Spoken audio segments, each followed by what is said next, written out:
خوش آمدید. چلیں ایک تیز رفتار علمی چیلنج کے لیے تیار ہو جائیں. دیکھتے ہیں کہ عمومی علم کیسا ہے. تو یہ صرف ایک کھیل نہیں ہے بلکہ یہ ایک موقع ہے خود کو پرکھنے کا. دیکھتے ہیں کہ ان میں سے کتنے حقائق پہلے سے معلوم ہیں. چلیں پھر شروع کرتے ہیں. ٹھیک ہے، تو ہمارا پہلا راؤنڈ جو ہے وہ اسلامی تاریخ اور تعلیمات کے بارے میں ہے. چلیں کچھ بنیادی باتوں سے شروع کرتے ہیں. اچھا، اسلام میں انبیاء کرام کو خاص القاب دیے گئے ہیں. جیسے حضرت ابراہیم علیہ السلام کو خلیل اللہ کہتے ہیں، حضرت موسیٰ علیہ السلام کو کلیم اللہ، حضرت داؤد علیہ السلام نجیب اللہ اور حضرت آدم علیہ السلام کو صفی اللہ کے لقب سے یاد کیا جاتا ہے. یہ ایک بہت ہی دلچسپ حقیقت ہے. کیا یہ بات معلوم ہے کہ قرآن مجید میں نام محمد 4 بار آیا ہے جبکہ نام احمد کا ذکر صرف 1 بار ہوا ہے؟ اچھا، اب ایک سوال ہے ایک بنیادی عقیدے کے بارے میں. اسلام میں جنت کی کنجی کس چیز کو کہا جاتا ہے؟ سوچیں ذرا. جی ہاں، اس کا جواب ہے صلاۃ یعنی نماز. یہی تو بندگی کی اصل روح ہے اور عبادت کی سب سے بڑی اہمیت. اگر ہم ابتدائی اسلامی تاریخ پر نظر ڈالیں تو 3 بہت اہم غزوات ہیں. غزوہ بدر 2 ہجری میں ہوا، پھر غزوہ احد 3 ہجری اور غزوہ خندق 5 ہجری میں.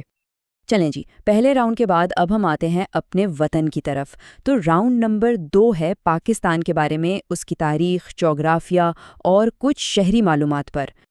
پاکستان کی سرحدوں کے بارے میں ایک بڑی دلچسپ بات ہے.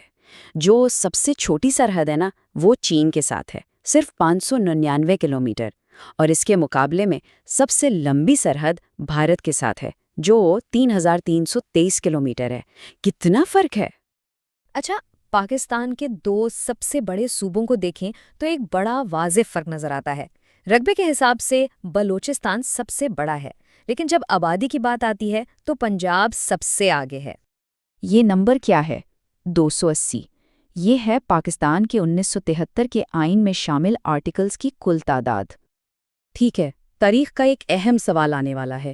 کیا کسی کو معلوم ہے کہ پاکستان نے گوادر کی بندرگاہ عمان سے کس سال خریدی تھی؟ جی، صحیح جواب ہے 1958. یہ واقعی ملک کی معاشی اور اسٹریٹجک تاریخ میں ایک بہت بڑا قدم تھا. چلیں اب پاکستان سے نکل کر پوری دنیا پر ایک نظر ڈالتے ہیں. ہمارا تیسرا راؤنڈ ہے عالمی جغرافیہ اور کچھ اہم بین الاقوامی تنظیموں کے بارے میں.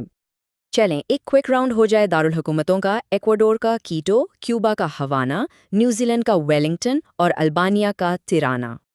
اگر ہم براعظموں کو دیکھیں تو سب سے زیادہ ممالک افریقہ میں ہیں، پورے 54. اس کے بعد ایشیا کا نمبر آتا ہے 49 ممالک کے ساتھ، اور پھر ہے یورپ جہاں 44 ممالک ہیں. اچھا، کچھ بڑی عالمی تنظیموں کے ہیڈ کوارٹرز کہاں ہیں؟ سارک کا ہیڈ کوارٹر کھٹمنڈو میں ہے، ورلڈ ٹریڈ آرگنائزیشن یعنی WTO جنیوا میں، اور international court of justice the Hague میں ہے. ٹھیک ہے جی، اب تھوڑا گیئر بدلتے ہیں اور چلتے ہیں سائنس اور ہماری ڈیجیٹل زندگی کی دنیا میں. سائنس کا ایک بڑا کلاسک سوال ہے جس پر ہم سب نے کبھی نہ کبھی سوچا ہوگا. آخر یہ برف پانی پر تیرتی کیوں ہے؟ جواب بہت سادہ سا ہے. اس کی وجہ یہ ہے کہ برف کی جو ڈینسٹی ہے یعنی کثافت وہ پانی سے کم ہوتی ہے، بس اسی لیے وہ تیرتی ہے. ہم روزانہ ایک لفظ استعمال کرتے ہیں URL، لیکن کبھی سوچا ہے اس کا پورا مطلب کیا ہے؟ URL کا مطلب ہے یونیفارم ریسورس لوکیٹر. یہ وہ ایڈریس ہوتا ہے جو انٹرنیٹ پر کسی بھی چیز کو ڈھونڈنے کے کام آتا ہے. کمپیوٹر ڈیٹا کی دنیا میں جو بنیادی یونٹس ہیں ان کو سمجھنا بہت آسان ہے. دیکھیں، سب سے چھوٹی اکائی ہوتی ہے بٹ.